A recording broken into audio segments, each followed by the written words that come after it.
Gotcha.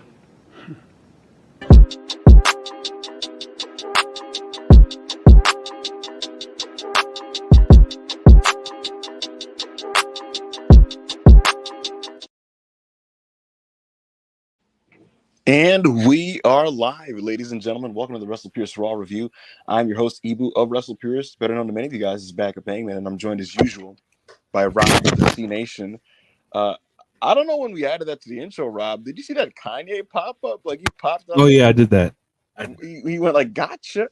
I don't know where that came from. I don't know what's going on there. I don't know what to say about that.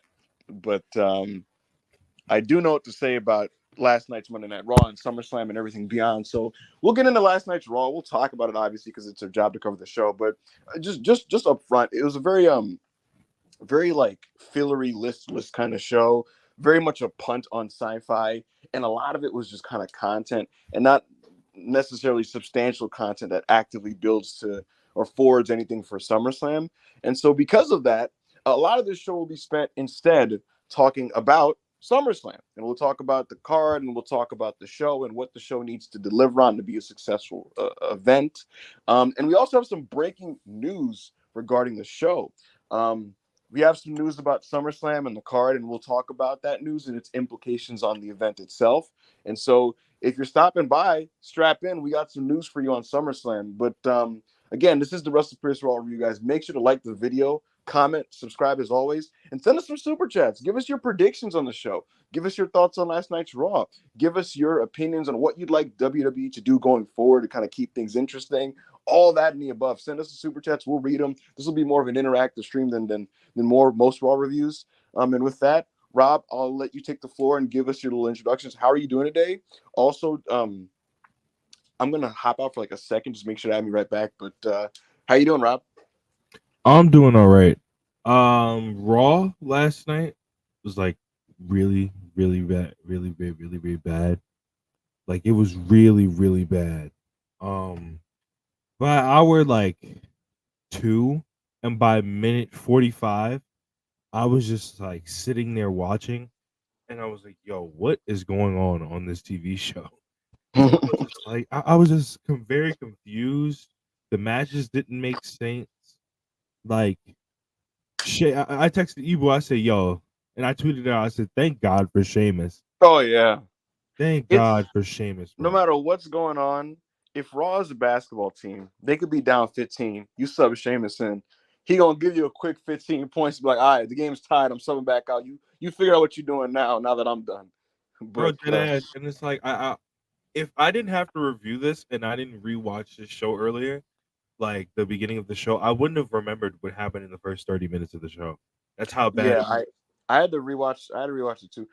You know what's weird about it? To me, like I don't think any one thing on the show was egregiously terrible. Well, the idea of Carlito wrestling is egregiously terrible. But aside from that, right? Yeah, Aside from Carlito, I didn't think any one thing was like egregiously fucking like horrendous, embarrassing wrestle crap, right? However, for the duration of the 3 hours, there's just this increasing feeling as the show continues of just this is not a productive use of this TV time, and how much of this fucking matters or is like actively good. It's just a lot of nothing happening in matches. And you know what's the crazy thing, Rob? I like WWE shows that get a lot of ring time. I like when WWE does like a lot of matches and stuff. Like last week's SmackDown, also a very filler show, the taped episode. But their idea of filler was just like a lot of wrestling. And we did like a 40-minute tag gauntlet. And I enjoyed that because I got to see the Street Profits cook. I got to see Apollo Crews and Baron Corbin showcase themselves, and that they were actually very impressive, right. and I got to see Jacob Fatu. So, like, if the idea of a Raw with 7 matches straight is actually pretty enticing. Um, but the problem is they were featuring wrestlers I don't particularly care to see, and a lot of the matches just kind of didn't do much for me. So there were like 2, 3 ish fairly good matches on the show, but that's the other Right. thing. I'll say this up front: the match that we all cared about going in was Finn Balor versus Gunther, right? And I'm Yeah. excited to see this match. We've never got to see it on air. They had one time People post an old Balor all day.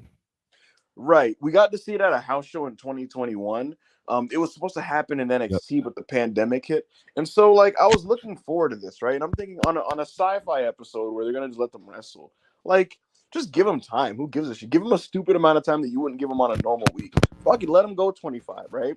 But instead of doing that, we had like matches that we didn't need to see detract from this. You're telling me that 6, 7 minutes that went to Carlito J Uso could have simply not existed, and then you take that time and add it to the main event, especially considering we saw Jay and Carlito later again in a Sami Zayn Dominic match.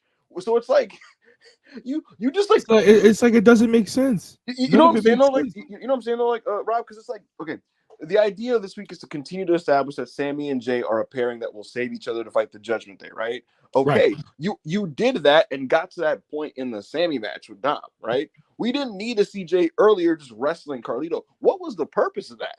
Like that Bro, was fucking it was like no point no point. And so because and it that's went like seven. nowhere.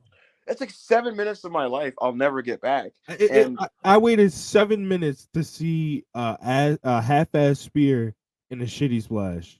right, and Come on. like it wasn't like you look at that match on paper and you're thinking this is going to be one of the worst matches of the year, but it was neither horrendous or good. It was like nothing. It just was nothing. And again, to me, it's like that frustration builds up and adds if this now detracts from the one thing I wanted to see. Like if this nothing episode was a nothing episode, but Finn Balor and Gunther got to have the match I wanted them to have, and they went 20, then I can at least be like, all right, at least I got Finn Balor and Gunther out of the show. But you kind of walk out of there, you're like, fuck, they were having a good match, and it's like they just ran out of time, basically. And you're like, what the fuck, dude? So yeah, Raw on Sci-Fi was generally a punt. It almost felt like a pre-show to SummerSlam. There was a lot of like video packages for the matches coming up on the weekend, and like a lot of them were pretty good to be honest. Like Braun Breaker cut a promo on Sami Zayn. We got like Rhea Ripley doing one with Liv, and I don't know if you noticed with that one, Rob.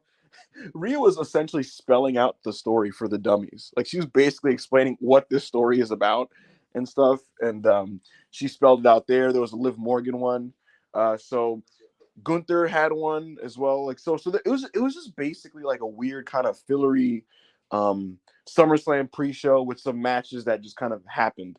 But with that said, a couple notable things did take place on this show, Rob. The Wyatt Six arrived, and it looked like we were going to get the usual weekly Wyatt Six angle, but they finally, finally took their masks off. The masks are off. These are real people. They are Bo Dallas. They are Eric Rowan. They are Joe Gacy. And they're people. We found out that they are under contract to WWE. And they fought the Creeds and Chad Gable, and they will be wrestling next week. And so it's put up or shut up time. We'll get into that. Also, thankfully, Rob, thankfully, by the grace of God, Damage Control is back, which means Io's back. Yeah. She does her nice Urahara moonsault this week. We'll talk about that. And like I said, we'll look ahead to SummerSlam, and we have some developing news, some breaking news on the SummerSlam card. And we'll get into that and the implications. Guys, make sure to like the video, comment, super chat, give us your opinions, give us your takes, give us your feedback. Let's get into some of it right now. Yes, sir. First super chat. Some Gonda Chanko, 35 Czar. More of the big names need to wrestle on weekly TV. I'd love to see Jacob Fatu main event SmackDown in singles action. I miss the Orton main events. Yo, I miss Randy. I God. miss Randy, bro. I miss Randy. I miss AJ. And on the Raw side, yeah, like it didn't hit me until like I really thought about it, and I was like, we probably should like we should probably get back to having Seth have matches and Drew have matches. That, Um, bro. and you know what I've noticed also in the recent months of the Triple H regime, like in the late stage Vince era, it felt like wrestlers could only like interact and work people within their like feuding universe. And like the cool thing about Triple H's WWE for a long time was he would just book matchups sometimes, and like not like you know what I mean, like early Triple H Yeah. era, he would like if this was early Triple H era right now, right, on a random Raw, he'll just do like Drew McIntyre versus Pete Dunne, for example, and it just give Drew a win or something. But yeah, now they're kind of like in their universe, like the feuding with CM Punk and stuff, and like that's cool, and I've enjoyed most of the segments. But they're just big names, and they're just appointment TV. So I'd like to see them working matches. I'd like to see Drew having matches again on the TV. I'd like to see Seth having matches. I'd like to see them interacting with the other top names. No, definitely. And like we need more actual wrestlers on the show. Like, where is Dragon Lee? Where Yeah, is Dragon Lee for the second week in a row? I'll be I'll be transparent. He hasn't been on TV, and I don't. I'm working to confirm this. Someone told me that he's on paternity leave. I don't know how accurate that is. I'm going to ask WB to see what's going on there. Um, but if he is on paternity leave or vacation, because either way, he hasn't been at the TV like the last 2 to 3 weeks. All I know is when he's back, he is somebody that doesn't need one of those new pushes. He And I needs was a thinking, hologram style push like he had last year, late last year. yeah, think about how effective that was, Rob. When he got called up to the main roster, like he was very successful those first 2 months. Like he just Bro, showed out. He did he cool faced stuff. like Axiom 6 minutes, but it Yeah, was a bum ass he Indiana, so nobody remembers. he had two good matches with Cedric Alexander. He had a very good match in December with Pete Dunne on a SmackDown that I thought was awesome. Very successful. He was paired with Rey Mysterio on TV. Um, he was he had the match with Dominic Mysterio on Raw, and he had the next match with Dominic in NXT where he won the North American title. It was a very strong period for him. And like he had the visa issues, and when he came back, he's never been able to get back on track in the same way. And Yeah. I think he needs to get back on track because he's just too talented to waste away like that. Um, and so, yeah, like I was thinking about this, Rob, too. Last year, right, coming out of SummerSlam, it's a very strong period for Raw because they basically shuffled the deck back up and did a lot of cool new things. I'm gonna give you an example of some of them. It was after SummerSlam that they started to give Chad Gable that babyface singles push. It was after SummerSlam that they moved Jey Uso to Raw, which spurred the character development of multiple people on the show. Because if you remember, Kevin Owens was kind of like doubtful of Jey, and Sammy had to be like, "Nah, he's cool, he's cool." And it was Drew McIntyre that crashed out and led to his heel turn, which the initial Drew heel turn was really, really good. Um, Right. And there's a lot of like just different things happening to make the show more interesting. DIY finally reunited. Yep. I think Gunther, his IC title reign had a second wind after the Drew match because that match was a little disappointing. But then Gunther started rattling off the Gable matches, and he had that good Bronson Bro, Reed. the Bronson Reed match. The Bronson Reed match, the Ciampa match, which was great, which is kind of forgotten. Even the Miz matches in the Miz feud was actually pretty good. The Creeds Bro. got called up to Monday Night Raw during this period, and they had a very successful introduction to WWE. So a lot of really new things were happening on Raw to make the show interesting. You go to SmackDown at the time, Rob, after SummerSlam. Nick Aldis is now in the mix. You know what I mean? They turned Santos heel, and the initial heel run was good. Dragon Lee is called up. The Bailey Io feud begins. Kairi Sane joins. Jade Cargill has the rollout. So my point is, coming out of SummerSlam last year, WWE understood we need to make a gear shift and do some different things. And my hope is that this year the same thing happens. And I hope new people get opportunities and they change the rotations up because the status quos are getting kind of boring. So we'll see what they do, but I hope they recognize that. No, definitely. And we definitely need more good wrestlers on the show. Correct. Please, more good wrestlers on the show. Yep. Black Yakuza 94, $5. I truly hope this SummerSlam surprises me. I have real low expectations. It's ironic since last year had so much better builds, but it was a worse show. I don't know if the build is the problem this year. I just think the card is like not like a spectacular card, to be completely honest. Like when I look at how these matches have been built, like I don't have issues with it. My problem is how good is a Bailey Nia Jax match going to be? I don't know. I really don't know. How good is Liv and Rhea going to be? The feud is heated, but I can't say for sure on that.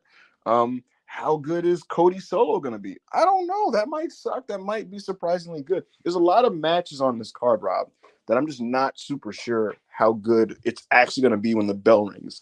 And that's really my actual reason why I'm not like jazzed up for SummerSlam. Like compared to last year, the card looked amazing on paper. You're like, oh my God, Cody, Brock, man, Jey Uso, Roman is heated. You got Gunther and Drew McIntyre.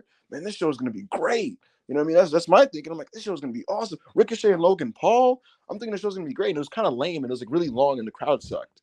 So we'll see. It would be hilarious irony if this show's better. A lot of matches are gonna have to overachieve for this to be a good show. But we'll get into shortly what I think SummerSlam needs to do to be successful. Definitely. Some Gondachanko, another 35 czar. Effort, attitude, and toughness. Braun Breaker is gonna eat. Excuse me, no Diddy. Funny Man alive on Saturday. Let's fucking go. Woof. Him versus Ilya in Berlin will rock. Feed him Dragon Lee and Ray too. Yo, I agree. Actually, that would be a cool direction. See, here's the thing: Braun Breaker versus like the exciting wrestlers on Raw would be a good formula. So like if Ray and Dragon Lee come back and Ray's just like, Dragon, I believed in you. I saw something in you. That's why I wanted you in the LWO. And you know what? It's about you now. You're the next big luchador.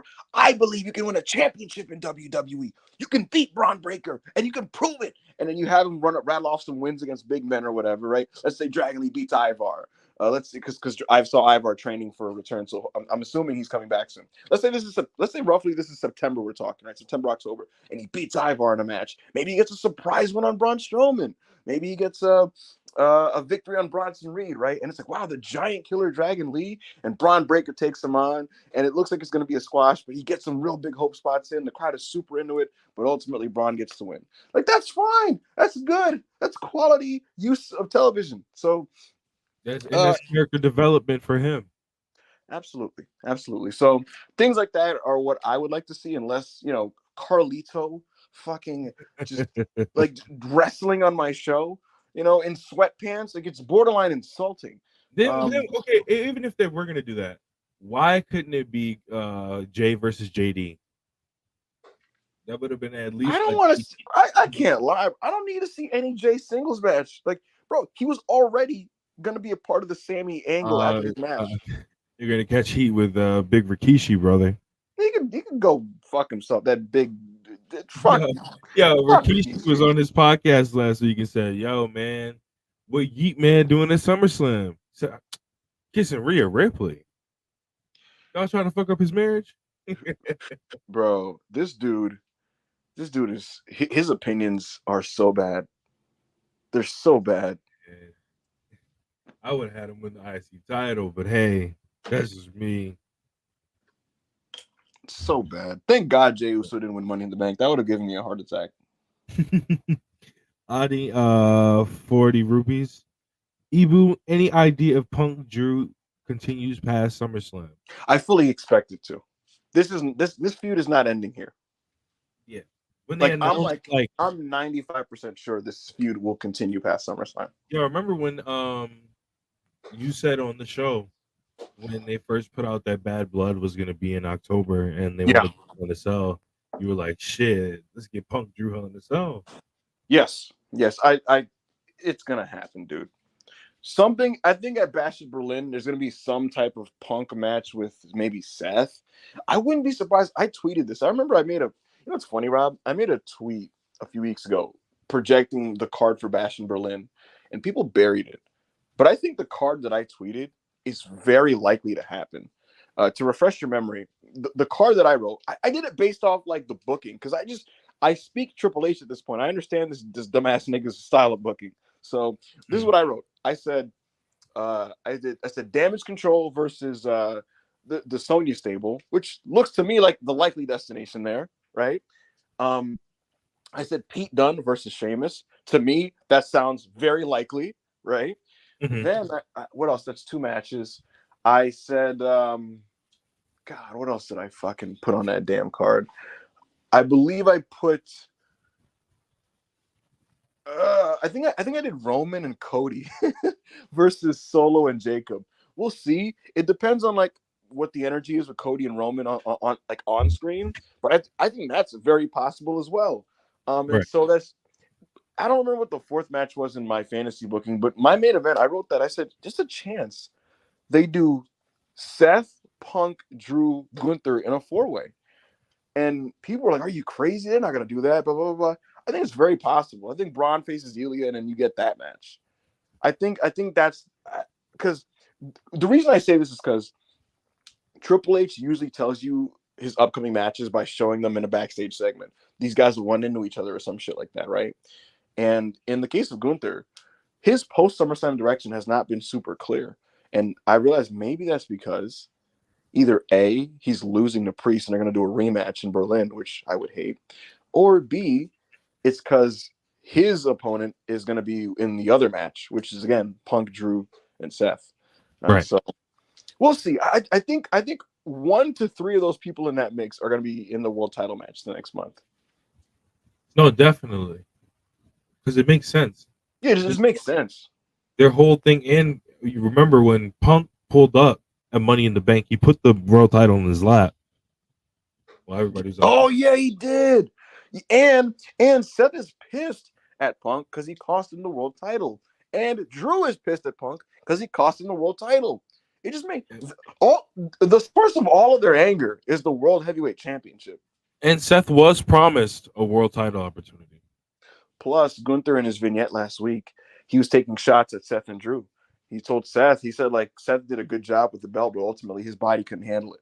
His body couldn't handle the weight of being a champion. And he said Drew McIntyre, like, he was too focused on like stupid things and hatred to essentially keep his eyes on the prize. And that's why his title reign was 5 minutes before getting cashed in. I just think there's a lot of signs pointing to this being possible. Definitely. Thank you for the super chat. Adi, another 100 rupees. Appalled at Gable and Creed Bros booking. Oh my God, please talk. Wretched Creative, they're gonna get geeked in their first trios match together. Unacceptable from Big Nose. My take on this is pending on the match. I think a lot is riding on this match, Rob. Like I don't want to even be like, I'm not even trying to be that dramatic guy that's like, man, this is the end of the blah blah. But like, this match has to be like very good. I'm not talking okay. It needs to be very good and like heated and back and forth. Let me give you an example, Rob. The Shield debuted at Survivor Series 2012. and they kept doing all these weekly attacks. And that could have flopped. People talk now about the Shield as like the most successful modern WWE stable. Do you remember what their first match was? No, wait. It was the Shield versus Ryback, Daniel Bryan, and Kane in a TLC In a match. TLC match, yep. And Daniel Bryan and Ryback and Kane are not great wrestlers, and so there's a chance that match wouldn't have been good. Mhm. That match was excellent. That match at TLC 2012 was fucking awesome. And three relative unknowns on the main roster of WWE became stars in one night. First impressions matter so much. That's what The I would have reason the done with Fiend, this. the reason the fans were so patient with the Fiend and like always wanted to kind of like let it play out with the Fiend, and they liked the Fiend, was because that first match with Finn Balor was very successful. First impressions matter. The Finn Balor match got the character over great in the ring. And then a lot of the follow-up was not good at all. But because that first impression hit, people were able to be patient with it. I say all that to say, Wyatt 6 versus Gable and the Creeds. You do a squash match, not going to work. It makes Gable look bad. You do a long match that's bad, not going to work, because then people are like, all right, well, fuck this. And it's not going to be one of those things where immediately people are going to say, screw it.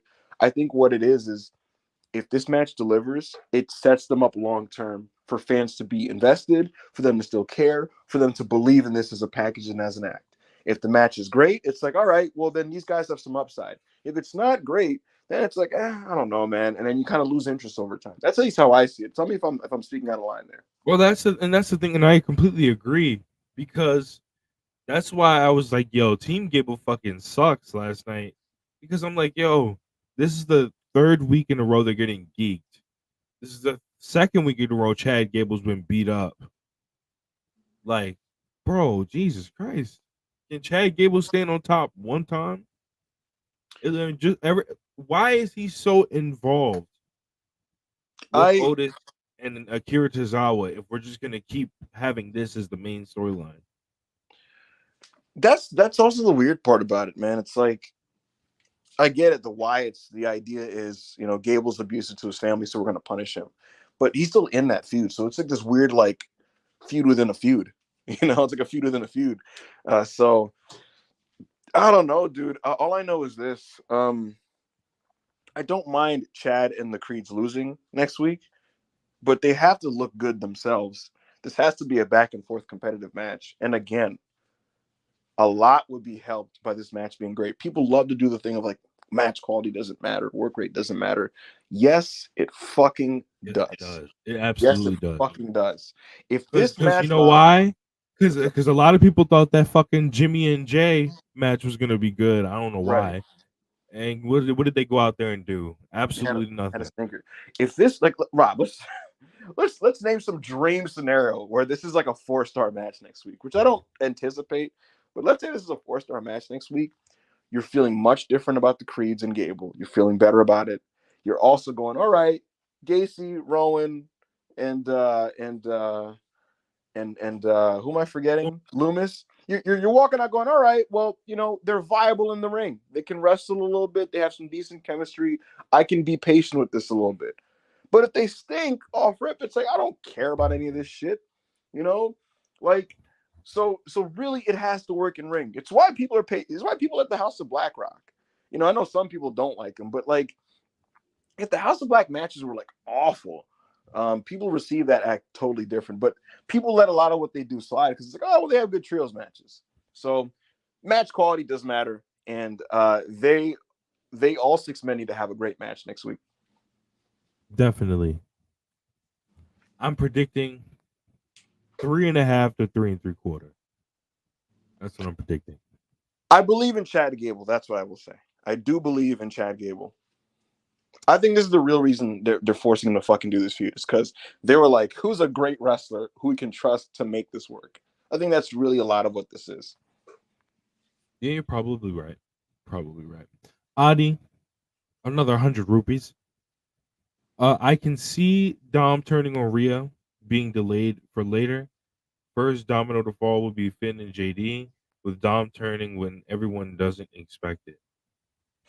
Possible, because I don't know what Finn's involvement is with this live thing, but I just know that he has a part to play in it very clearly.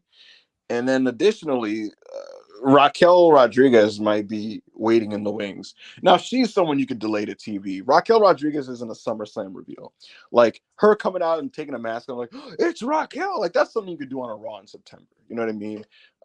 Finn Balor turning or Dominic turning is a SummerSlam angle. That's a SummerSlam swerve, right? So which chip falls first, I'm not sure. They very much could do both at the same night in different matches. They could do Dominic turning on Rhea and Finn turning on Damian Priest. So we shall see. Because if you notice, when both of them have been leading, they both were treating the group a lot like shit. So Right. we'll see. We'll see. Thank you for the super chat, Legend Rider, $2. What does Judgment Day look like by next week? Great question. It may not exist. You may have a fractured unit. Rhea Ripley is a babyface. Damian Priest is a babyface. They've very much established on TV that like they are together.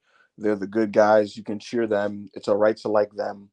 Finn Balor, it's kind of weird. It's a little muddied. He might go rogue. He may be on some sneaky shit right now. Dominic, you can't trust him either. He also might be on some sneaky shit. We got the subtle line where he pointed out a few weeks ago, Rob. He said Damian Priest reminds him of his father, and we know he hates his father. So that's a little bit of a tell right there.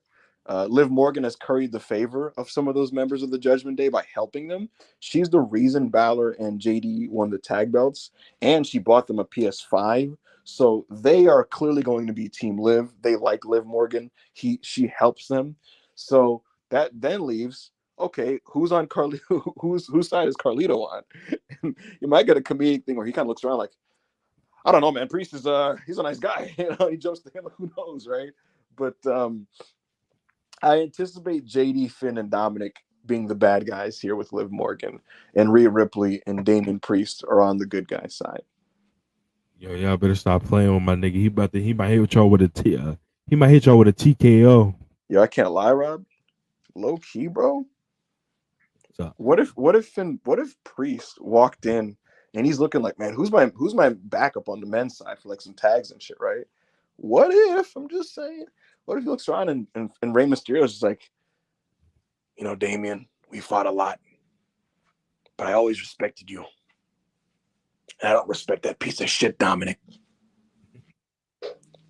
If you need help, you can come to me. And Dragon Lee's just behind him like, me too. And Priest is kind of like, all right, word, that's what's up, you know. Well, you know, I'm just saying, you know, just, you know. just have him just join the LW. I mean, or you know what? Maybe Priest is what the LWO needs to finally break through on fucking TV. Maybe. Because Priest is a main eventer. He's a babyface. And you do wonder what's going to be his post-world championship direction. How do you keep him kind of strong? Because he is peaking right now. He's peaking right now, to be honest with you, as a TV character. How do you keep that rolling without a belt? All right. He's the fucking... He wears the Boricua bandana. You know what I mean? He's walking out there, dripped out LWO, the Puerto Rico LWO logo, right? You know what I'm saying? Maybe riding out on a motorcycle, doing his thing. Oh, he even talking about how he's a street fighter. He takes shit to the streets, man. You know what I'm saying? It'll just be kind of dope, you know. And then he could, like I said, you can string Rey Mysterio along, a legend. You can string Dragon Lee along. You can do some tags. I'm gonna tweet this out because I feel like there's upside to this idea. To be honest with you, I think it would save the LWO as a TV act, and it would give Damian Priest a good direction coming out of SummerSlam. you know, I think you should tweet it. I definitely think you should tweet it. Yeah.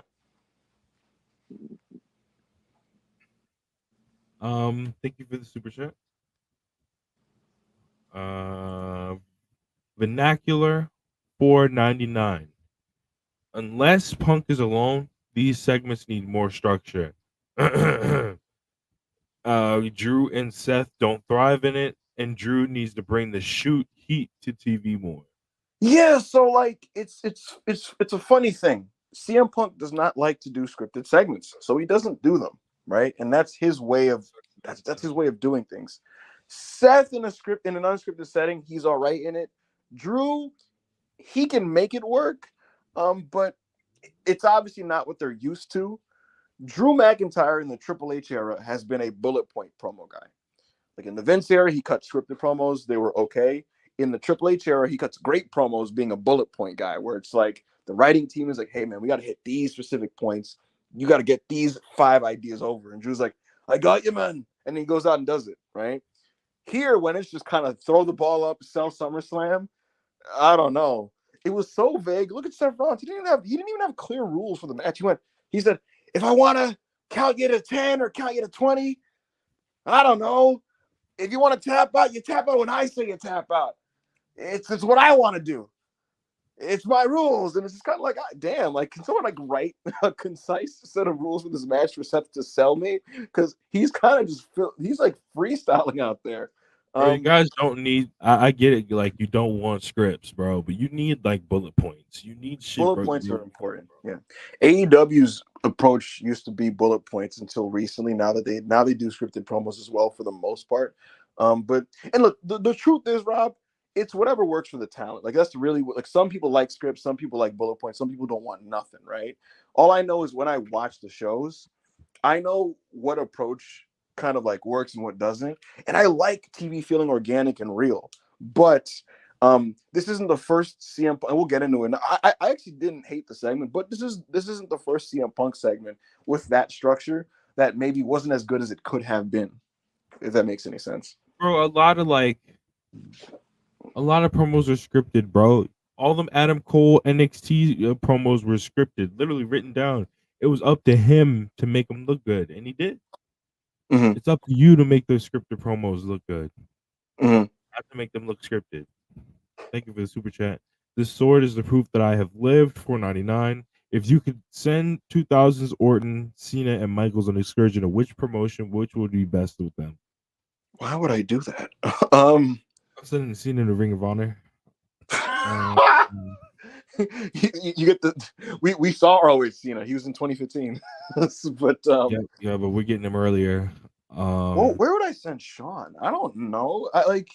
He doesn't fit any other company other than WWE, in my opinion. I think 90 Sean would have been cool to see in Japan or Mexico.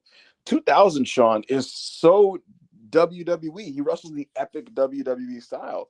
Randy Orton, these are weird choices, dude, because like you just gave me the most WWE ass wrestlers. If you said Kurt Angle and Eddie Guerrero, I'm getting in my bag. You know what I mean? I'm sending them everywhere. I'm sending them to Randy pre-shoulder injury. Where would I send when he was Randy doing Orton? high cross bodies and shit? He would have a 3.5-star match with Keiji Muto in like 2003 All Japan. But I don't know. I don't know where I'd send these motherfuckers.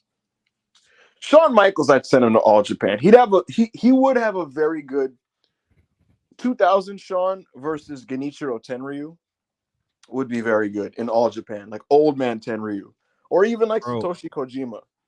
Bro, Cena in Ring of Honor, but like, you know what? I got it. Randy Orton is 0-1. He has a hardcore match he has an extreme match with Masato Tanaka.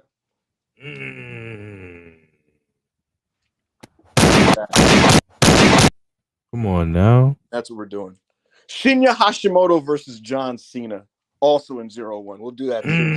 Hashimoto's beating the dog crap out of John Cena. He takes his freaking red sash around his waist and starts choking John Cena with it. And Cena has blood dripping down, and he's like, and he's trying to escape the shit. Hashimoto gets him in the STF, and he's basically like, yeah, this is the real STF. This is fucking my boy Chono's STF. It's not your bitch ass. Oh, it'd be great. Hashimoto testing his toughness by chopping him. Cena, you know what I will say about 2000 Cena when he was like all fucking jacked up on steroids? Whenever a wrestler kind of tested his gangster and tested his toughness, he'd fire back and basically show, I'm a tough motherfucker. You know what I mean? Umaga tested it. You know what I mean? Edge tested it. And so you could have Hashimoto chopping him. Cena's just like, that all you got? He's beating his when he's going back and forth with Umaga and he's bleeding, he just goes. That's what I'm saying. Like you could have Hashimoto chopping Cena, right? Cena beats the shit. He's like, that ain't shit. Come on, hit me, come on. And Hashimoto's going up for a lariat. Cena gives him a back body drop. He's flexing and shit. He throws up the word life. Yeah, that would be a fucking awesome match. That would be 4.5. Oh man, I just popped myself with that one. Thank you for the super chat. Shimkanda Chanko, 14 Zara. Evil, I ask nicely. What's your comic book plug? I don't have one. I just buy the books. Oh I yeah, don't he's one like. of those, bro. Yeah, I'm a physical reader. I do not read on screens. I think that's sacrilegious and disgusting. Even though I do it for manga. Exactly. Like he'd It's be it's not like, the "Yo, same. y'all got that y'all It's got not them this. spoilers, brother." Yeah, I do it for manga, but for comic books, I like to hold it in my hands. I get more into it when I read it physically. Buy Definitely, omnibuses. They're worth your money and your time. definitely. Thank you for the super chat. Kale, 50 Mexican pesos. Drew had the most appropriate lines in intensity. Punk tried to pop the net again, of course. Seth Priest versus Gunther was the most effectively built. EO saved me. Priest Gunther has been a great build, and I'm pretty excited. That's probably the match I'm second most excited for on this show. And I believe in Gunther, even though Priest kind of has an awkward style. I think Gunther can get something really entertaining out of him. No, definitely, and I think this will be really good Mm-hmm. going forward. Yep. Thank you for the super chat. Legend Rider. Hold on. Jesus Christ. $2. Safe to say Seth came back too soon now. It's kind of weird. I feel like they're like, I don't know if they're hiding something because he did wrestle in the match, but like maybe his knee is just like in a weird place where it's like he can't just wrestle frequently. He might be on some Danielson shit where it's like they're preserving him. I No, think we'll, it's I think we'll have weird. a better idea coming out of SummerSlam. If he's like still just kind of doing the like promo only stuff, then yeah. Right. Thank you for the super chat. And that is the last super chat that we have for right now. Keep them coming. You guys are great with the super chats today. Keep them coming. It led to some really, really interesting discussion that I had fun with. And it was a nice diversion from fucking Raw. So keep them coming. Give us your takes. Give us what you want to see out of SummerSlam, so on and so forth. But with that said, Rob, Raw was in the XL Energy Center in St. Paul, Minnesota. And we got Gunther coming out of a Chevy Suburban. We had Finn Balor, JD McDonough walking out. Finn Balor had this cool fucking bucket hat he was walking out with. We saw Maxine looking lovely, walking out there with Otis and Akira Tozawa. And we had Chad Gable and the Creed brothers looking very dapper, walking together in suits. Chad had his shades on, all entering in the arena. And so we open Raw with Seth Rollins coming out to deliver the referee instructions. And Rollins enters, and he's wearing a black and white striped shirt with puffy sleeves and zebra print shoes. And so he's frolicking around, and this appears to be Seth Rollins' referee outfit. It's absolutely preposterous. And he walks out there, and they're singing, and they're doing the whoa, whoa, Oh. whoa, whoa. So he welcomes everybody to Monday Night Rollins, and they're cheering and they're singing, and these fans just want to sing his song, right? And he says, let's call out these two morons for SummerSlam. CM Punk comes down. That's what this motherfucking song is, right? He's just, I am a revolutionary. I am a visionary. And he's like, St. Paul, let's bring out these two morons. And it's like, okay. Hey, bro. CM Punk comes out. He walks out. He shows a hard cam side, and he shows that there's fans on the other side of the building. We get it, Punk, and he comes out to the ring, and he's in there, and he deliberately goes face to face with Seth Rollins before hitting the ring. Drew enters second. Rollins reminds us that they could not touch each other, or their SummerSlam match was off. They also couldn't lay a finger on him.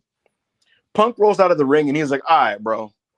And McIntyre told him he could wait until Sunday and invited. He said he could wait till Saturday to hit him, and he invited him back in the ring. And Punk said he wasn't worried about what McIntyre or Rollins might do. He's worried about what he might do if he stays in the ring. So he's going to stay out here to avoid any issues.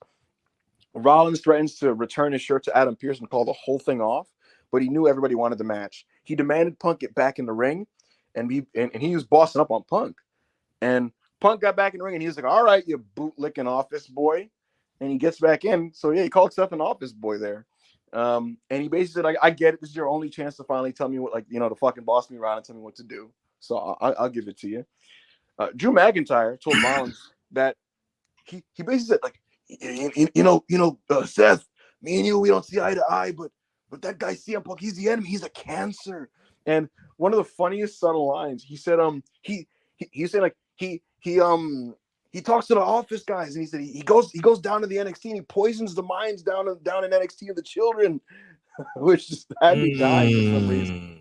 Yeah, he said Punk poisons the minds of everyone, including young talent in NXT. He said that CM Punk was the real enemy. Rollins wanted them to shut up so that he could give them instructions for their violent masterpiece on Saturday. There's only one rule at SummerSlam. Seth Rollins is in charge, and he's the law. He would count to 3 when he wanted to. They can only tap out when he says so. A count out could be a count to 10, 20, or 1,000,000. Disqualifications, referee's discretion. If they don't listen to him, he's going to put their head in the dirt. So that sounds to me, Rob, like we're going to see some crowd brawling. We're going to see some furniture. We're going to see some shenanigans. And to be fair, there's going to be some furniture moving. To be fair, I'm into that. I thought that like at Money in the Bank, right? When Punk was jumping Drew on the outside, I thought like that captured the energy that I wanted for their match. And you can't do that if it's a regular singles match. But if they're in the arena just beating the dog shit out of each other, and Drew McIntyre is like throwing Punk around the concession stands, and like, you know, Drew's like fucking spine busting them through tables, and Punk is getting like fucking wire cables and choking Drew with it and shit like that. Like, that's what I want out of this. I want Steve Austin versus Bret Hart WrestleMania 13. You know, that's what I want out of this. And Punk is a good brawler. He's a very good brawler. In fact, I go as far as to say his best matches since coming out of like his hiatus of wrestling have been brawls. Eddie Kingston, John Moxley, you know, MJF, the first one in Chicago. I'm forgetting one. The Samoa Joe match at Wembley was a bit of a brawl. So CM Punk doing that here would be ideal. And I also think, Rob, that he's going to blade. So he should. I think this match is actually going to be fucking sick. And so it's encouraging that this is basically going to be no DQ. Punk said that he hoped Rollins would referee better than he dressed. He said that he called Rollins a liar for claiming he would call it down the middle. Punk didn't want to get screwed and didn't want anyone's help. McIntyre reminded Punk that he was the one that he should be worried about. And he said, "You're like Charles Manson on my shoulder." He said, you poison everyone's mind. I can't even go to the store anymore without people chanting CM Punk's name at him. McIntyre said he injured Punk at the Rumble, and he wasn't even trying to. He said he's going to violently assault CM Punk on Saturday. He told Seth, he says, "You might hate him, but you have compassion in your soul." And he said, "I won't stop until Punk's heart stops." He literally basically said, "I'm going to fucking kill you." McIntyre said he looked forward to getting paid a large sum of money for doing something he'd gladly do for free. This is a great stretch in the promo where he said that. Punk said he was gone Punk paused for a long time. This got clipped on Twitter, and a lot of people got their think pieces out. Punk didn't really know what to say to Drew here, and he kind of stood there for maybe 20 seconds. And then he said, "I was gone for 10 years, and they still chanted my name. They chanted my name. They sang Seth Rollins' song. That makes you the third wheel." And he said the one positive of PDS, Punk Derangement Syndrome, is that you two who suffer from it get to be in my orbit. They get to breathe the rare air that he produces. Punk said he hoped Drew McIntyre enjoyed the last 6 months because hurting him was the best and worst thing to happen to him. Punk said, "You're tall, you're big, you're mean, but you're also stupid. You dumbed yourself out of the title at WrestleMania." And he said, Punk may be his enemy, but he's not his worst one. Punk said, "I'm the best in the world. I'm not as big as you. I'm not as strong as you. I'm not even as fast as you, but I got heart." And he said, and I got the people chanting my name. And they chant CM Punk. And he said, "What do you have? What do you have, Drew?" And then Drew pulls out the bracelet, the famed bracelet, the cheap little bracelet that CM Punk really valued because it had the names of AJ Lee and Larry on the bracelet. And Drew basically said, "This is what I got, what I fucking have." Punk gets right to his face. He can't hit him because the match will get called off. But he's basically telling him, "I'm going to fucking kill you at SummerSlam." Drew's talking his shit. We get the money shot of Drew and Punk face to face with Drew holding the bracelet up. We get the graphics saying that their match is going to happen at SummerSlam, and the segment ended. I'm going to say this first and foremost. I rewatched this, and I will say this is a good segment, and the Drew Punk stuff is good because it's just them trading hateful barbs at each other. And like that's what this feud's all about, is hatred, right? My issue with the segment, I know yours are probably gonna be different than mine, Rob. My actual issue with the segment is I'm a little uncomfortable at what Seth's involvement with this is going to be. Mhm. I get the story reason for why it happened. The referees want no part of CM Punk and Drew. They're sick of Drew McIntyre. They don't want to regulate him. They don't want to be the guy to enforce him when he's fighting Punk, because Punk makes him deranged, and they don't want to be in his way when he's deranged. So who's going to do the job? Seth Rollins, a guy who's going to be impartial because he hates both guys. And so that's the setup, and then likely he'll be playing a part in the finish. I get the story before anybody tells me why it's happening. I understand the narrative justification. With that said, this is a serious, serious to death blood feud. And Seth Rollins is inherently unserious. How that mixes with this, I'm not sure. There's a version of this match, Rob, where they're beating the shit out of each other. Seth is generally staying out of the way, but ultimately, like he plays into the finish. So be it. I get that. I can live with that. However, there's a version of this that fucking stinks because they lure it up, they cutscene it up, and everything that Punk does, everything that Drew does, we need to see Seth Rollins' facial expression. We need to Right. see how he feels about it. We need to like have a moment where Punk is punching on Drew and Seth's like, all right, stop punching. And Punk has to back off Drew and look at Seth and have a stare down with Seth. And then Drew has to have a stare down with Seth. And Seth teases hitting Punk. He teases hitting Drew. Like, the thing is, it's a big stadium, so they might get into that. But like, it to me, if it detracts from the hateful issue that Punk and Drew have, that's a problem, and I don't like it. And so I'm watching this, and my problem with the segment, realistically, is that fuck, Seth might ruin this fucking match, and I hope he does not. So other than that, like they've already finished the build of this storyline a while ago because we've been building this for 6 months. Drew said everything he's had to say. Punk has said everything he's had to say. This is essentially them restating the premise, which happens sometimes in wrestling. But that's my overall opinion on this whole situation. What do you think, Rob? Um, with this segment, I didn't really like this segment. I don't know if you did or you didn't. I, I I I listened. like the Drew Punk stuff. Like the Seth stuff is like whatever, you Yeah. know. So you were like kind of so on it, but I thought it was like bad. I felt like all three guys really didn't care as much as you think they should have about building this for Sunday. I mean, no, so not Sunday, Saturday. So used to pay per views being on Sunday with AEW, but it's like it's like Punk's new promo scheme is kind Mm-hmm. of weird too. It's like say a point, you're irrelevant. While I was away, they were chanting my name, not yours. And it's just like he's trying to do things and say things to pop the crowd. The crowd's not popping. And then he's trying to get the CM Punk chants. They're barely doing the CM Punk chants. And it's just like Drew is regurgitating the same shit he said for the past 2 weeks, other than like the fact that he was gonna kill Punk. He's like, oh, you screwed me in front of my family. And I'm like, brother, you said this like last week 40 times. So it's very, very interesting where they go with this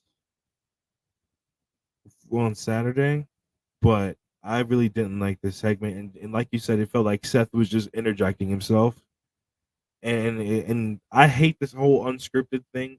It's not like if you're gonna go unscripted, you have to go with people who are used to being unscripted and used to doing it well.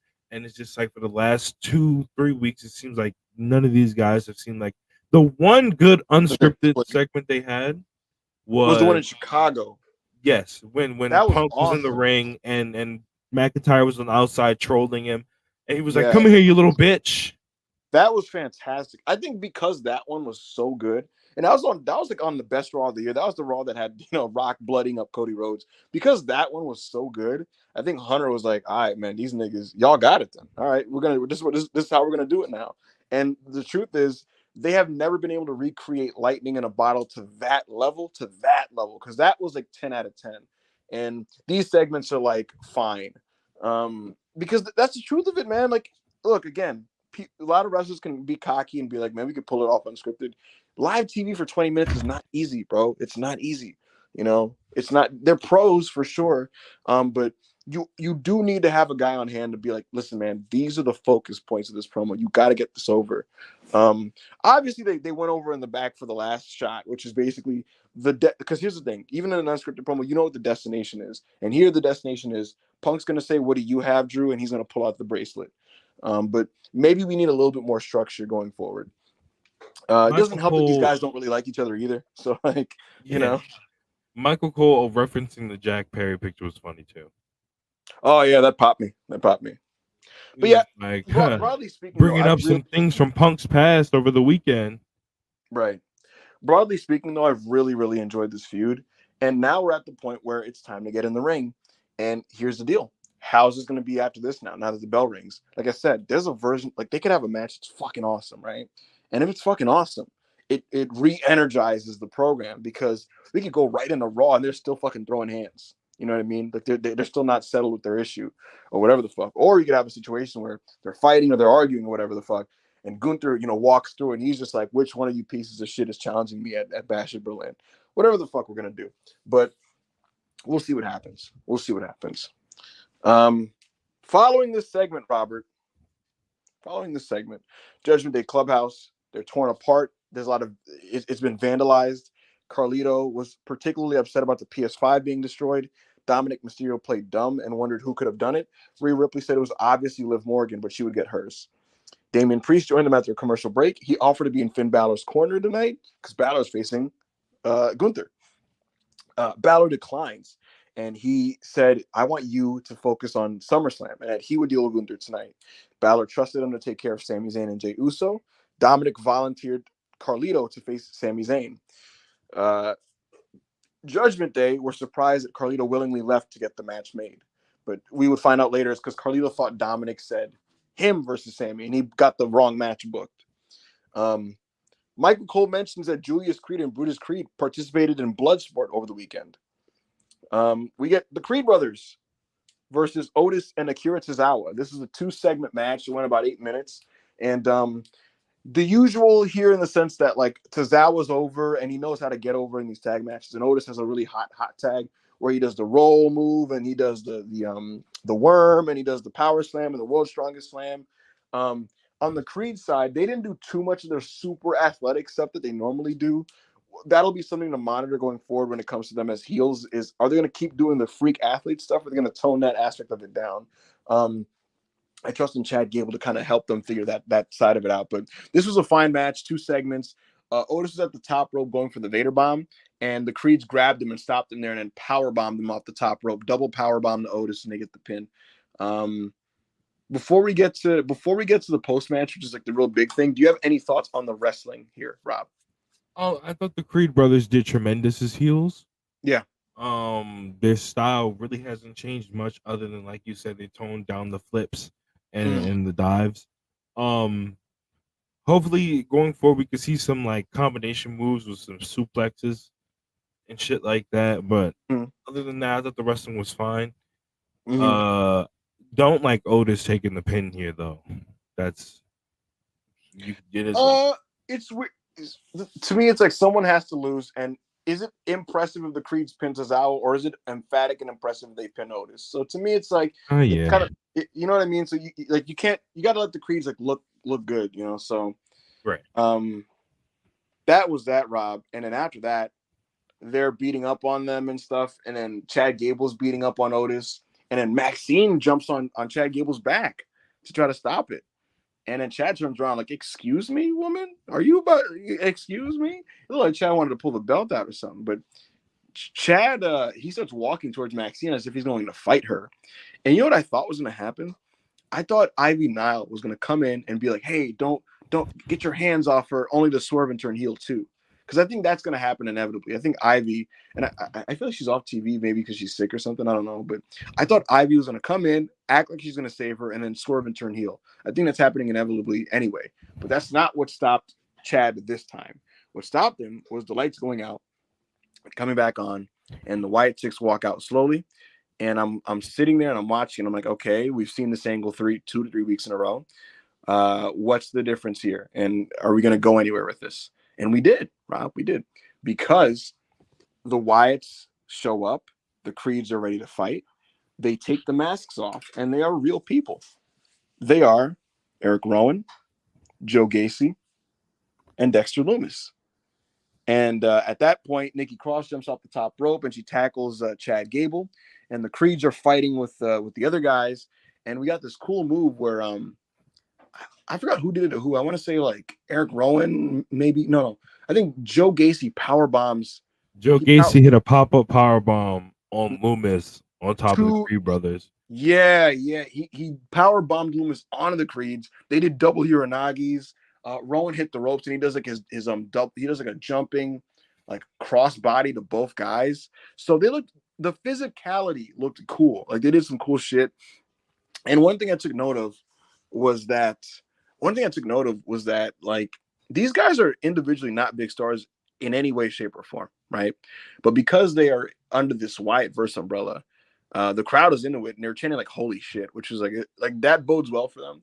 Like the fact that like there's so much cachet with the Wyatt branding that these guys who are literally just guys, like Joe Gacy is a guy, Dexter Lumis is a super guy, Eric Rowan is very good, but like he was never like a star, right? But under this branding, people were super into it, and they finally strike on the Creeds, and I'm very glad they took the masks off, Rob. This has been a big thing for me, a massive sticking point. I know you're aware of this. Every week I've been watching these angles, and I'm just like, are they gonna take? I was on main event last night. Gotcha. But I, every week I've been watching these things, and I'm like, when the bell rings, what are these people going to look like? Because that's a big thing for me, Rob. I didn't want to watch them in these stupid masks with their big props fighting people. Are you pro wrestlers? And last night they said, yes, we are pro wrestlers. And you know who we are. We've been on WWE before. We are pro wrestlers who have been abandoned by the system, who felt like we've been neglected, that have come together under Bo Dallas, who will guide us, and we will carry out the memory of Bray Wyatt aesthetically. But ultimately, we are real people that will fight. And so that was very encouraging. I was very pleased to see that. They did their moves on Creeds. Bo Dallas shows himself as Uncle Howdy. Again, he's not a mystical being. He is Bo Dallas. We know this. This has been confirmed. Bo Dallas has been talking to Adam Pearce in the recent weeks. Clearly, that was to set up essentially, I don't know, maybe their contract status or whatever it is. Nevertheless, they have shown themselves. They have attacked the Creeds, and I will give this a thumbs up, Rob. I understand your concerns about the Creeds and Chad, and I have a couple of them on my own as well. We'll see what happens with the match, but I can't be anything but encouraged at the fact that we know who these people are. We know why they exist. We know why they're together because we've been shown it in the vignettes. We know that they're employees of WWE because Adam Pearce confirmed it. And they're not wearing the costumes. So a lot of what I wanted and asked for at the very beginning has been satisfied in that respect. And so now the last step the final checklist is, can they have good matches? Yet to be seen, but this was a thumbs up angle on my end. What did you think, Rob? I thought this was actually really good watching it back in hindsight. Yeah. Because I didn't like the aspect of the Creeds and Gable being beat up for a third week in a row, but I kind of understood it, like why they did it to build for the match next week. Hopefully, because it's like with the way they've been built and the way they've been like made to look unstoppable, even with their debut. How do the wife? That's always been my thing, like with like kind of spooky characters. Mm. How do they lose? Like, how do these guys lose to the Creed brothers? And then if the Creed brothers and Gable lose, what does that make them look like? If they've been beat up 2 weeks in a row now, and now they lose a match. Well, again, to me, it's like if it's a competitive, spirited contest where these guys just beat the dog shit out of each other, then it takes the sting off of anybody that loses. I think the Creeds and Chad can lose this match. The question is how they lose and in what context. Let's say they're having a short match and then Uncle Howdy sprouts from the sideline and Chad is like, "Oh, it's Uncle Howdy! Oh my god!" And he turns around and he's like a Uranagi from Joe Gacy. That stinks. That fucking Right. sucks. If these guys are scrapping and brawling and beating each other and slamming and The Creeds are doing suplexes, and Chad is, jumping off the top rope to give these guys moves and shit. And they're doing all kinds of cool shit. And then ultimately, whatever the fuck, like Brutus eats a move. You can live with that. And you know what I also think? I think the inevitable like 6-way plunder brawl will actually be probably pretty fun. But that's my thing on this. The bell to bell now has to deliver, but at least the presentation has gotten to a happy medium that I can live with. I can't do mystical beings. I just can't do it. If these guys were mystical, Rob, you put everybody else in a bad position because it's like, how do you?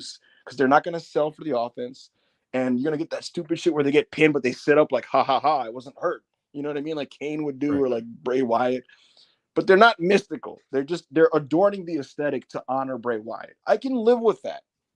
I can live with it if you acknowledge that this isn't real. Like we're not actually we're not actually like Like we're mystical. not really We don't doing have all this shit. we don't have magic, right?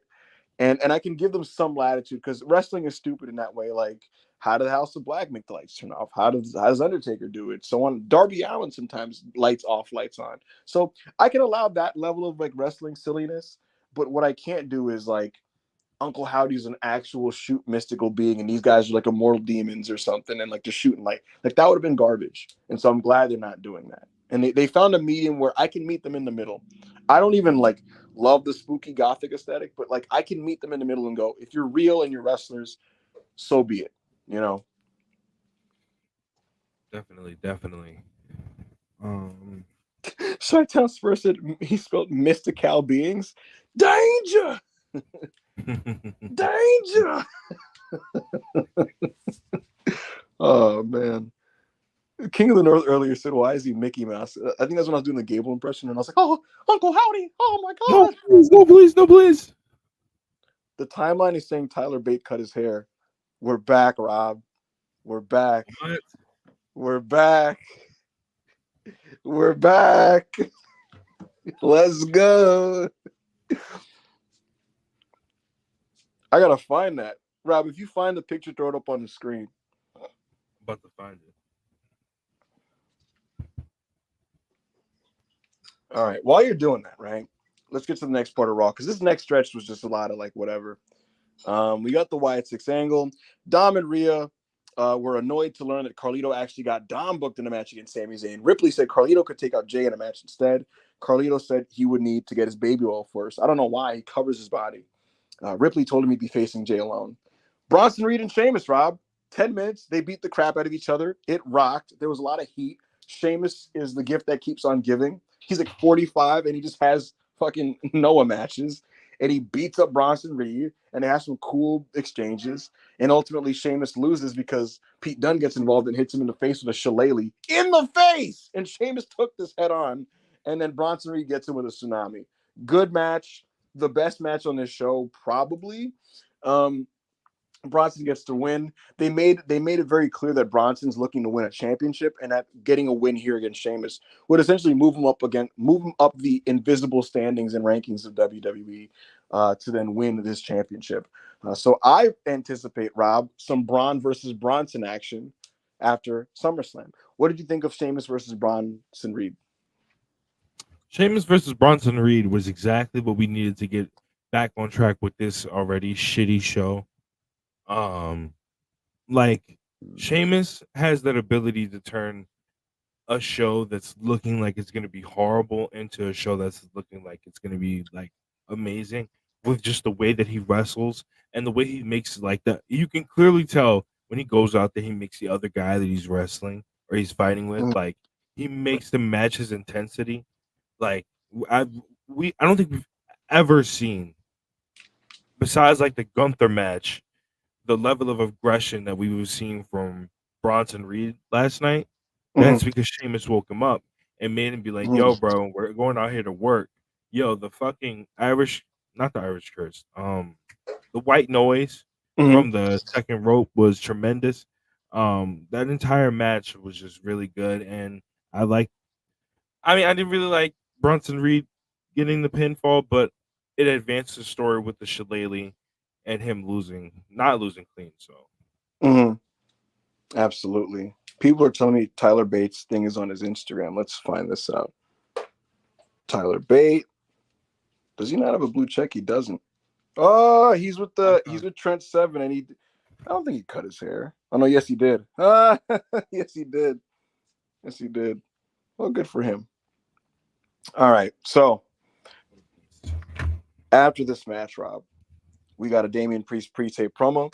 He said that Gunther didn't understand his upbringing, and he said Gunther was brought up with "here you goes," and if he needed the best training facility and the best training team, here you go. A group of people to tell him how great he is, here you go. And Gunther didn't have what couldn't be given to him. He didn't have heart. Priest said Gunther may call him street trash, but to Priest, that translated to Puerto Rican badass. Gunther was a product of European ingenuity, and that translated to you're an asshole. The ring would become the street at SummerSlam, and Gunther was going to get mugged. That's what Priest said. He said he was going to rob Gunther of the idea that he could take the title from him. So essentially, then he said, Priest said, I fought for everything I got, and I'm willing to die for everything I have. And he ended the promo saying, welcome to my neighborhood. So essentially, Damian Priest basically took ownership of the street trash label and repurposed it as something that he can own, so good on him for that. We find out that the SummerSlam pre-show was 3 hours long for some reason. That's very whatever reason. Right. Braun Breaker pre-tape promo. This was awesome, Rob. They aired a pre-tape Braun Breaker promo. He said that Sami was at the top of Sami Zayn is at the top of his profession. Stand-up comedy. He said he admitted that I took you lightly at Money in the Bank. I didn't want to put my hands on a stand-up comic. I didn't take you seriously, and you got me. That's on me. I'll admit it. Rookie mistake. I should have took you seriously. But now that I'm taking you seriously, you're not going to beat me.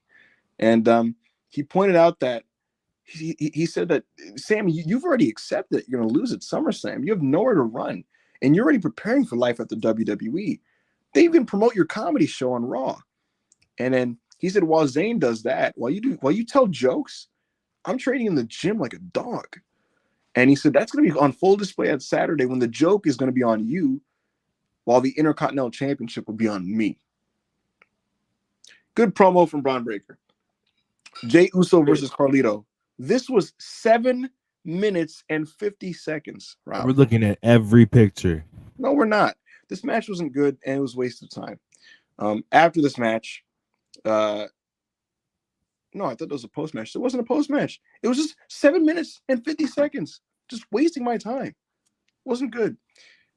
The next thing was Jackie Redmond interviewing Zelina Vega. She had her arm in a sling. She said she felt good, but was lucky to have Lyra, Kaden, and Katana at her side last week. She picked up the win and reminded everybody she was a threat. Sonya, Shayna, and Zoe beat the shit out of her. Good beatdown, by the way. They're like laying their shit in and slamming her on the wall. That was actually a good beatdown. We find out that NXT will be on Sci-Fi tomorrow, and that Joe Henry was among the acts that they plugged. So for those of you that for those of you that enjoy that. We got clips of the WWE Japan tour. Since we're on a roll here, Rob, just announcing good news. We get some more good news. Kathy Kelly says that The Miz is going to be the host of SummerSlam. Great. Oh boy. Awesome. More good news, Rob. Karrion Kross is out. Jesus. TikTok, big TikTok hours. This stretches. Kross comes out. He cuts a promo. This is actually a pretty good promo. I can't lie. I rewatched this because I wasn't listening the first time. It's actually a good promo. He said that Kofi wasn't there because he re-injured himself in the Japan tour, and he said he didn't believe that, and he thought Kingston didn't show up because he wasn't in the spotlight. He also figured that Kingston didn't want to be in the hellhole that was Minnesota, and he told Xavier Woods, "This is your last chance. Join the Final Testament." And he told Kross, he said he wanted Woods to tell the kids at home that the power of positivity was always a lie. He wanted Woods to tell that one-armed bastard Kofi Kingston that he should have retired after he lost the WWE Championship in 6 seconds to Brock Lesnar. Woods decks Kross in the face. The referee brings the bell. They have a 6.5-minute match. It's largely there. And Woods is a good wrestler. Kross didn't do much. And then Kross just kind of beat him with the final prayer, which that move isn't any good. So, again, this was just kind of a match. Do you have any opinions on this match, Rob? No. They showed Triple H meeting with Jesse Ventura. Jesse Ventura got put over by Michael Cole and welcomed home. Jackie Redmond interviewed Sami Zayn. Sami responded to Braun Breaker's statements, and he said Braun's logic is funny. Braun thought Zayn would lose because he had a comedy show before SummerSlam, but he said, I had a comedy show before Money in the Bank in Toronto, and I won. Sami's such a snarky bastard. Zayn said he knew Braun was no longer underestimating him. He knew that because Braun now, he takes every opportunity to jump him from behind. And Sami said, last week I finally got to reunite with Jey Uso, but Braun still attacked him from behind. And he said Saturday would not be about teaching any lessons. Now it's about beating his ass. Liv Morgan, pre-tape. She's teary-eyed. She's showing dumping pictures of Dominic into a burning dumpster. She said Dom wasn't a man. He was Rhea Ripley's bitch. Morgan regretted every tear she shed over him. She would complete her revenge tour when she beats Ripley and leaves Dom with whatever is left of her. And she's burning the Dominic shirt. This is a well-shot vignette. Non-title, Sami Zayn versus Dominic Mysterio. This was trending towards being quite a surprisingly, not even surprisingly, but just a well-worked good match. Sami Zayn's a master. He's so good at wrestling. And Dom gets heat and he can throw a worked punch. And Sami's like, that's all I need. I can work with that. Give me a good work punch and give me some heat and I'll work with it. So they're having a 2-segment match here. It goes 8 minutes. Sami has a good comeback. Like I said, he's excellent as always. He gets some solid near falls here. This is actually trending towards being a good wrestling match. But he gets cut off with a DQ. Judgment Day jump him. They're fighting. Sami's fighting with the Judgment Day. Jey Uso comes out for the save. Like I said, if he was going to do this, we didn't need to see him earlier in a match that wasted our times. Sami Zayn is fighting off the guys. Jey Uso does a big dive over the top rope, which is cool. Braun Breaker comes out of nowhere to attack Sami Zayn. Sami stops him. He gets him with a mid-ring haluva kick. He gets him with an exploder. He tries to hit him with a haluva kick again. Braun gets out the ring. Sami thinks he runs him off. Braun gets back in the ring. Sami clotheslines him off the top rope, over the top rope. So Sami stands tall in the go-home segment here, which means in WWE language that Braun is going to win, thankfully. What do you think of all of this business, Rob? I thought this match was better than everybody thought it was going to be. Yeah. Dom, like me and you and Ayo were talking about it like last night, and we were basically like, "Yo, Dom is like really good as not being good." Yes. If that makes any sense. Like he's really good at throwing his punches. He's really good at selling. He's really good at bumping. So he's really good at making you believe he's a good wrestler when he's really not. And it's the heat he also gets in everything that he does. It's just man. And then Yeah. Sami Zayn is still good. Sami's awesome, and Did this every week. I like Dom. So Wyatt 6 tape. VHS, Dexter Loomis. They're kind of just focusing on him and essentially pointing out that just like Nikki and some of these other people, like WWE just kind of abandoned him and left him to die. Being surrounded by the buzzards and shit. Essentially, he was another abandoned talent that Bo Dallas is now taking under his wing. So that's the deal there.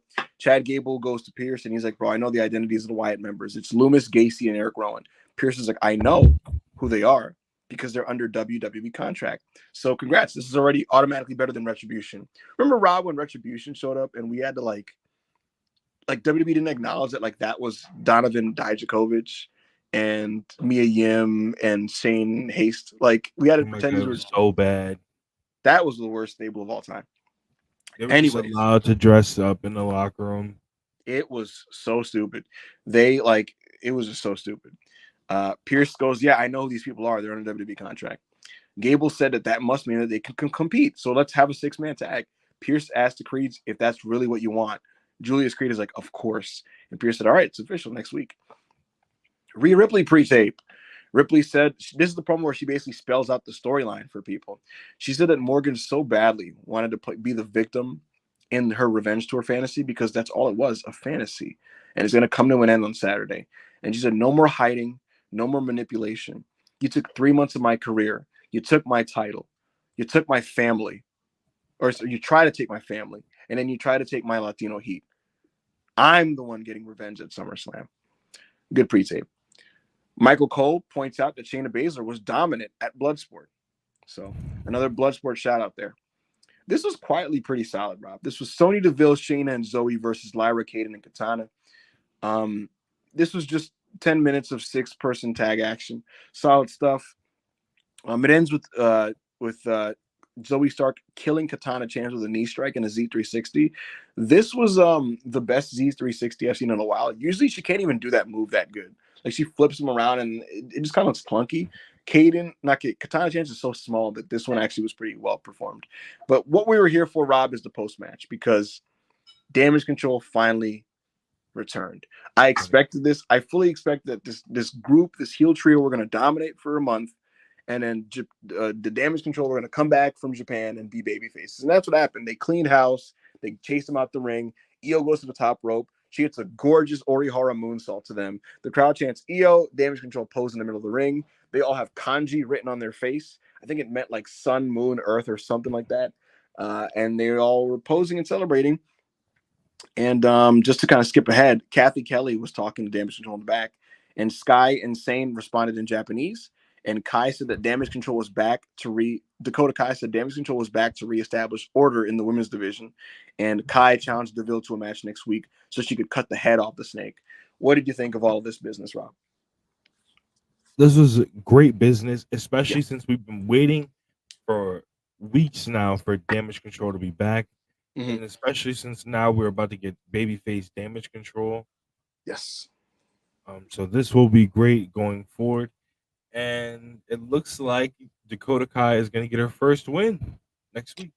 Yeah, Dakota Kai Twitter celebrate, I guess. I think that's probably going to a DQ. But either way, Raw was a better show when both Gunther and Io were having 2 to 3 segment matches. That's all I know.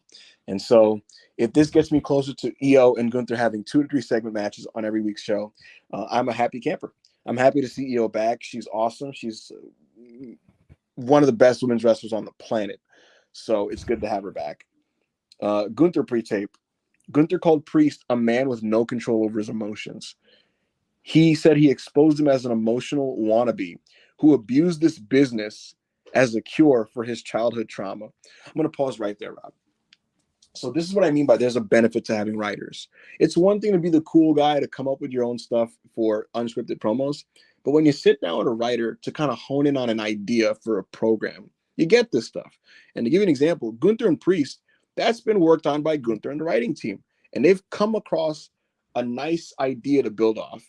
And so you can sit down, you can write these things down, you can go like, what are we focusing on here to tell this story? And they're doing a good job. So again, Gunther said that Priest is abusing this business as a cure for his childhood trauma. Gunther said that, I used to look up to Finn Balor. He said Balor used to be one of the greatest wrestlers in the world. And yeah, you're still currently one half of the tag champs, but you were destined for greatness and you aligned yourself with Judgment Day weirdos. And now you're just trash like them. Gunther said, I'm never going to abuse Damian. I'm never going to forgive Damian Priest for using this business to cover up his pathetic existence. He said, after SummerSlam, the world is going to remember the day Gunther saved the great sport and saved the World Heavyweight Championship. Phenomenal content there. Phenomenal content. This guy is just like, this is all garbage. Priest, you fucking stink. Finn Balor, you are a loser now. I'm going to save this company, this sport, and this title because all of you fucking suck. Hell yeah. Hell yeah. Yeah, he's just like, yo, bro, like, because y'all been doing some crazy shit and just basically just making a mockery of this shit. He said, nigga, I spent my whole life savings on this industry. Nigga, this is my whole life. Mm-hmm. Absolutely. We find out that next week's Raw is going to be in Baltimore on Sci-Fi, and the Wyatt Six are going to have their debut against the Creed brothers. Gunther versus Finn Balor, 12 minutes, first time ever match. They didn't have a lot of time. They did hit each other with some really fucking hard chops. Finn Balor has a red chest. They beat the crap out of each other. This was building super nicely. This felt like the first half, Rob, of an excellent G1 match. And because we didn't get the second half, you were like, oh my God, blue balls. Gunther wins with a sleeper hold. He kept getting Finn Balor on the sleeper. He finally gets him, locks it in, cinches it in. Finn Balor passes out to the sleeper. And I thought this was a good match. It was trending towards being excellent, but we couldn't get to see the excellency, if that makes any sense. So that's my thoughts on the match. Post-match, Priest and him have a heated brawl. It was very fun and entertaining. I like the energy of his physical exchanges with Damian Priest. It just kind of feels like uncontrolled and unbridled. And so I enjoy that, and I'm looking forward to the match. And so I thought the Gunther business to close this show was quality because Gunther is one of the best wrestlers on the planet. What do you think of the match and the post match, Rob? I thought this match could have been way better than it actually was. It had more time. Of course, But we only got like what 12 minutes. 8 minutes of an actual match with like 5 minutes of a commercial break. So yeah, it was good for what it was. Finn Balor can still kind of go, but this wasn't a very good example of that. And it got the gist of what it was supposed to get over, which was that Gunther is going to clean up the everything that's going on with the Judgment Day. So Gunther is transitioning into European JBL, and yeah, that's great timing because it really hit me that JBL fucking ruled. Like I had a weird epiphany this weekend, Rob, where I was like, JBL is a beast. So bro, he's uh, like, he's just a beast. It is what it we're gonna is. have to review an old pay-per-view that he was like champion of or something. That Eddie Guerrero match at Judgment Day is one of the greatest wrestling matches on U.S. soil. Ever. It's one of the greatest rap matches in the United States. And then the John Cena match is like unbelievable as well. So great character, good heel. When I was a kid, it really resonated with me. It's like there's like the evil gentrifying white man. But anyways, Gunther, I love his direction right now. And hopefully the match with Damien Priest is great. Before we close out with Super Chats, Rob, I'll point this out. Fightful reported that, let me get the exact wording here. They basically reported that there will be some additions or alterations to the SummerSlam card. One WWE source told Fightful Select not to be surprised to see some additions or alterations to the SummerSlam card, as right now the show features 7 singles matches without additional stipulations. So, what do you think will be changed? Do you think we're gonna move a match from like? Do you think we're gonna add the? Do you think the DIY match is getting like no contest and we're moving it to the show? Do you think one of these matches is getting a stipulation? What do you think is gonna happen there? Um, it's very, very interesting. I'm just very confused on where a lot of this shit is going because they don't make it clear. Like they don't make anything clear, and it's like they change shit up so much. So I Yeah, can't really give you an answer on that right now. I'm um I'm not sure. I'm not sure what they're gonna. I kind of hope. I'm holding out hope that like the Jacob Fatu tag title match doesn't have a finish and Pierce, not Pierce. All this says fuck that. We're gonna do it at SummerSlam. Dead ass. That's what they should do. Especially There's since no, I think DIY versus Jacob and Tama could be very good. So, bro. There's no reason why Jacob Fatu should not be wrestling in SummerSlam. yeah. Or you know Absolutely no what? reason. You know what? You know what I wouldn't mind either? If Unacceptable. KO like returned to cost him or some shit, and then like you did KO and Jacob. Like if you just rushed that on the card, are any of us complaining? You know what I mean? That would be So, gas. brother, I'll take that over a fucking Jelly Roll concert. Move that shit to the 3 hour pre-show that you got running. Like you had a Bro, it should three have hour been on. It should have been on a SmackDown already. bro. 3 hour pre-show. You can do all your Miz skits you want. You can do all your Jelly Roll concerts you want. Main card, 4 hour pay-per-view. Let's get match number 8 on there. So Don't let the next NXT show, the next big show, be better than SummerSlam because this y'all already had a weekend where Heat Wave came in. I think it was nearly the Money exact Bank. same building or a similar building.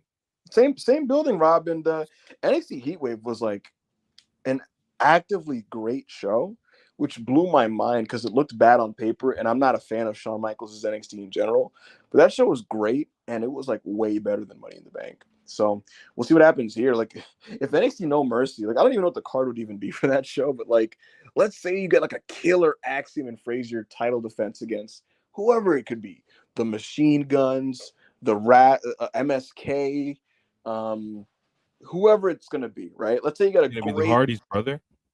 ew. let's say you get a great Axiom Frazier match, right? Let's say you get Julia versus Roxanne on that show. Let's say you get, I don't know, Javon Evans versus somebody, whatever the card is going to be, right? Could you imagine you get Vaquer and Julia on that same card?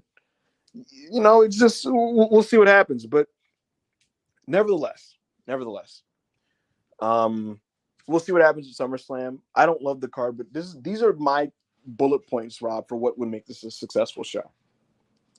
Gunther has to win the world title. Yes. Gunther has to win the world title. Yes. Punk versus Drew has to be awesome. Has to be awesome. The Roman Reigns return angle, which I'm pretty confident in, this has to be fucking awesome. We need the Rock levels of return, like lightning shooting down. It needs to just blow my socks off. It needs to be, nigga. It needs to be him rising up from the heavens. You know what's the funny thing though, Rob? Out of the three things I listed, the one I'm most confident in is that Roman's return is gonna fucking rule. Like I'm pretty secure that his return is gonna fucking rule. But again, it has to rule. So those are three key things, right? That need to happen. Braun Breaker very much should win the Intercontinental Championship. He needs to win that belt. So you give me those four things, I'm walking out of SummerSlam saying it was a successful show. If Punk and Drew hit and Roman's return hit and Gunther is the champion, I can now look forward to a Monday Night Raw where I'm like, oh, Punk still got it. Drew McIntyre, he's a fucking monster. Gunther, he's the champion. We're cooking here, right? But if I come out of SummerSlam and Gunther isn't the champion and Punk and Drew sucked, what am I looking forward to? You know what I'm saying? And so these four things that I listed are important because it ensures interest in the TV coming out of SummerSlam. Yeah. So hopefully the show is good. Hopefully the additions that Fightful say may happen are positive and make the show better. And with that, let's take this away with some super chats, Rob. All right. And our first of the last three super chats, Joshua Toffee, $4.99. Ibu, what's the wrestling equivalent of RDC coming back is Doom? RDJ is what he meant to say, but yeah. God, what would be the equivalent? Jesus Christ. Maybe like when one of those times Vince would just call Brock back again and just press the Brock Lesnar button, like 2019. I remember like Brock just popping back up and winning the title again, things like that. Maybe something like that. Definitely. I've seen a lot of people saying CM Punk coming back at 50. Yeah, no, it's not that. No, I mean like if he left right now and came back in 10 years. I don't know. This is your last chance to get super chats in, guys, so I'll get them in now. Jumanji Hunter, $2. Gunther's Finn match was his only match since King of the Ring. Yeah, I want to see him wrestle more. He's awesome. Definitely. He was having a great run too. Like that King of the Ring stretch, his matches were so good. Bro, he was doing so good. I don't know why. The Sheamus match was awesome. The fucking Kofi King. People don't remember that Kofi Kingston match was great that he had. And I'll tell you this, his Randy match, that's Rob, like that's just quietly one of my favorite matches of the year. Bro, that Randy match was so fucking good. That shit was electrifying. For whatever reason. It's kind of like not spoken about because like the finish was a little weird, but I thought that match was gorgeous. 100%. They should redo that. Honest to Sultan, $4.99. Raw bad. At this point, I can only get excited forever. Superman and Lois season 4.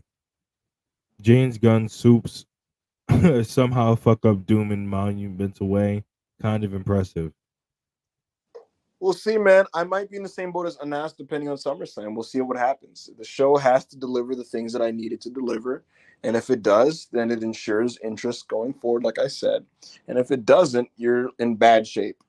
There's a very good chance Triple H gets disqualified from the Booker of the Year conversation after SummerSlam. And he's kind of an idiot, so he might do that. we'll see what happens. I'll hope for the best in the sense that I want the guys that I want to win the matches. Thank you, Anas. All right. And the last super chat seemingly. Oh no, second to last. TL saying Broadway Joe $5. TL saying Jose the assistant is apparently coming in to be Vaquer's mouthpiece, which is interesting considering his ties to Rouge. Yeah, I can't speak to that. He's teasing going to NXT. And so if he's going to NXT, it would make sense that he's going to NXT to speak for Vaquer. So that pairing makes a lot of sense to me. I'm looking forward to watching Stephanie Vaquer in NXT. I think if she fought Kalani Jordan for the North American Women's Championship, that'd be a really fun match. So again, I'm interested in seeing Julia and Stephanie's introductions into NXT. Um, Regarding Jose, I think that pairing makes sense. I don't know if that's what they're going to do. It makes sense to me, and he's been teasing NXT, so we'll see what happens. All right. And the last, no, there's another second to last super chat. We're getting more super chats. Yeah, get them in now, guys. Get them in now. 94, $5. If this is the end of Priest's reign, I'd say it's been a success. It's genuinely surprised me and it successfully got him over as a top face. Yeah, I agree. Definitely. And Didi, the last super chat, £2. Who are your next three Universal champions? Well, that belt doesn't exist anymore, so I don't have three. Oh yeah, they call it the WWE Championship now. The WWE. Now, if we're talking about Cody's belt, man, I don't know, Rob. I'm gonna go with The Rock and Roman Reigns. Yeah, The Rock should. The Rock should absolutely hold that title. I think he's going to, and it's been foreshadowed since the Raw to WrestleMania. I think if Cena wins I think you know what I think they might do. They may like, because who gives a shit about brand splits? Rock's the final boss. Who cares, right? But what if they do Cody Rock on the Netflix premiere of Raw, and he wins the belt, and then Roman wins the Rumble or some shit, and then you get to Rock versus Roman at Mania. Yeah. You could build a Roman Cody 3 at SummerSlam. Oh, and then it'll be the 10th anniversary of what? Of when the 10th anniversary of when fucking Rock helped Roman and they boot him out of the building. I guess so. But so here's my thing. Cody Roman 3. This time it's babyface versus babyface. This time, no bloodline, no bullshit. Who is the better man? Who is the better wrestler? Who is the actual man that defines this era of WWE? This boom period that we're in. This Triple H era, air quotations. Is this Roman's era? Is this Cody's era? We know for sure at SummerSlam when the better man wins in a wrestling match. Definitely.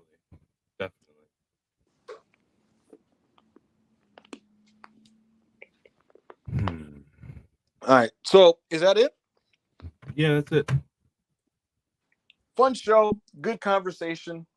We'll see what happens with SummerSlam. This is going to be a big inflection point for WWE creatively, and hopefully it turns out well. But I hope you guys enjoyed this Raw review. Raw, the show was whatever, but I thought we had good conversation coming out of the show. And so I hope you guys enjoyed that. I really appreciate the feedback you guys gave us with the super chats. Led to some really, really good talks. So for Rob, I am Ebu Wrestle Pierce, guys. Please make sure to like the video, comment, subscribe if you have not already. Really leave a comment, please. It really helps our videos and it helps the visibility and the views afterwards. So thank you. And we'll see you guys next week.